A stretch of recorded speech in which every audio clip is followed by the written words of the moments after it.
بے لگام ڈرامے کی اگلی قسط میں آپ دیکھیں گے کہ رمشا کے خلاف فل پلاننگ کر رہی ہے علیزے اور اس کی ماں، پوری طرح سے اسے افنان کے سامنے بد کردار ثابت کرنے کے لیے۔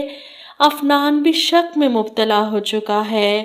رمشا کس سے فون پر بات کرتی ہے؟ وہ لڑکا کون ہے؟ رمشا اکیڈمی کے بہانے کہاں جاتی ہے؟ رمشا بھی تو کھل کر اسے کچھ نہیں بتا رہی۔ اس کا انداز افنان کو مجبور کر رہا ہے اس پر شک کرنے کے لیے۔ ایسے میں علیزے اور اس کی ماں رمشا کو منظر سے غائب کرنے کے پلاننگ کرتی ہیں۔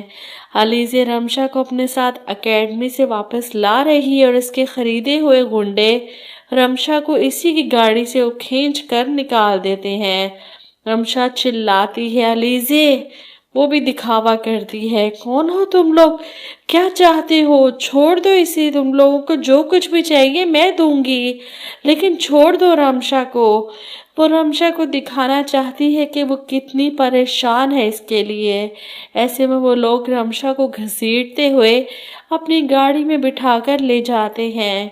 اب علیزے یہ سب کچھ ہونے کے بعد خوشی خوشی اپنی ماں کے پاس جا کر انہیں خوشخبری سناتی ہے، کام ہو گیا، آپ نے جو پلاننگ کی تھی وہ سکسیسفل ہو گئی۔ جس پر علیزے کی ماں خوش ہو کر کہتی ہیں، میں پلاننگ کروں اور وہ سکسیسفل نہ ہو، یہ تو ہو ہی نہیں سکتا۔ رمشا رستے سے ہٹ چکی ہے اور علیزے گھر آ کر یہ نہیں بتاتی کہ رمشا کڈنیپ ہوئی ہے۔ وہ یہ بات چھپا جاتی ہے کیونکہ اس طرح افنان کا شک اس پر جائے گا کہ کڈنیپر رمشا کو اٹھا کر کیوں لے کر گئے، تمہیں کیوں نہیں لے کر گئے۔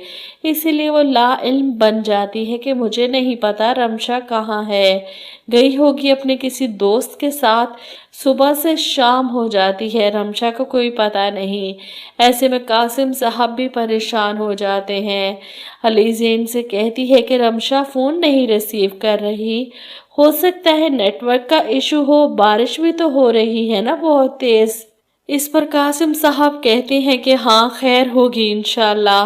ایسے میں افنان گھر میں چپ کر کے بیٹھنے والوں میں سے نہیں، وہ رمشا کی تلاش کے لیے گھر سے نکلنے لگتا ہے تو علیزے اس کا راستہ روکتی ہے۔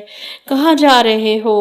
وہ چلاتا ہے، اب میرے راستے میں مت آؤ، مجھے ہر حال میں رمشا کو ڈھونڈنا ہے کیونکہ اس وقت میرا دل اور دماغ میرے بس میں نہیں۔ وہ نکل جاتا ہے رمشا کی تلاش میں۔ علیزے لاکھ چاہنے کے باوجود بھی اسے روک نہیں پائی۔ وہ پہلے اکیڈمی جاتا ہے اس کے بارے میں پوچھنے، پھر سیدھا جاتا ہے شانی کے گھر، اس سے لڑتا ہے، میں پوچھ رہا ہوں کہاں ہے رمشا، سیدھے طریقے سے بتا دو۔ ایسے میں شانی طنز کرتا ہے، ویسے حیرت بھی ہو رہی ہے اور تیرے لیے تھوڑا سا افسوس بھی ہو رہا ہے، وہ اس بات پر کہ مجھے لگا کہ شاید تو ہی اس کا عاشق ہے، لیکن اور بھی ہیں۔ افنان چلاتا ہے، بکواس بند کرو تم، اگر رمشا کے کردار کے بارے میں ایک لفظ بھی کہا تو تمہاری زبان کھینچ لوں گا۔ جواباً شانی بھی خاموش نہیں رہتا۔ تجھے لگتا ہے کہ میں نے چوڑیاں پہن رکھی ہیں؟ اس سے پہلے کہ دونوں کی ہاتھا پائی ہو جاتی، شانی کی ماں بیچ میں آ کر افنان سے کہتی ہے، وہ کسی کا ذکر کر رہی تھی، کوئی لڑکا اسے تنگ کر رہا ہے فون پر مسلسل، اس بارے میں پوچھنے یہاں گھر پر بھی آئی تھی، مجھے لگتا ہے کہ رمشا کسی مصیبت میں ہے، اسے بچانا ہوگا۔ ادھر رات ہو چکی ہے، قاسم صاحب کا تو دل ہول رہا ہے، میری بیٹی کا ابھی تک پتہ نہیں چلا۔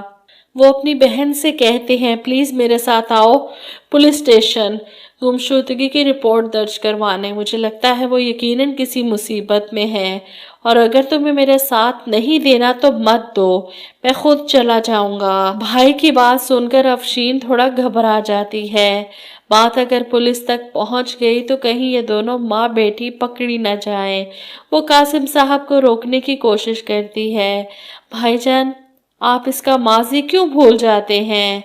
آپ اس کا ماضی جا کر پولیس کو بتائیں گے تو وہ لوگ بھی ہنسیں گے ہم پر، بلا وجہ کی بدنامی ہوگی۔ آپ سب کچھ جانتے ہیں کہ وہ پہلے بھی گھر چھوڑ کر بھاگ چکی ہے، کیا پتہ اس بار بھی اپنی مرضی سے گئی ہو، کسی کے ساتھ ہم کیوں اپنی بدنامی کروانا چاہتے ہیں؟ اگر اس کا دل کرے گا تو واپس آ جائے گی خود ہی، لیکن قاسم صاحب کا دل نہیں مان رہا۔ ایسے نہیں جا سکتی رمشا۔ ادھر افنان نے بھی ہار نہیں مانی۔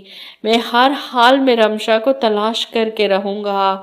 دوسری طرف آپ دیکھیں گے کہ رمشا کسی اندھیرے کمرے میں بند مدد کے لیے چلا رہی ہے، دروازہ پیٹ رہی ہے۔ اسے علیزے اور اس کی ماں کی نفرت نے کہاں پہنچا دیا، لیکن وہ یہ بھول گئی ہیں کہ سچ تو ایک دن سامنے آئے گا، اور جس دن یہ حقیقت کھلے گی تو افنان اور قاسم صاحب ان دونوں ماں بیٹی کو دھکے دے کر گھر سے نکال دیں گے۔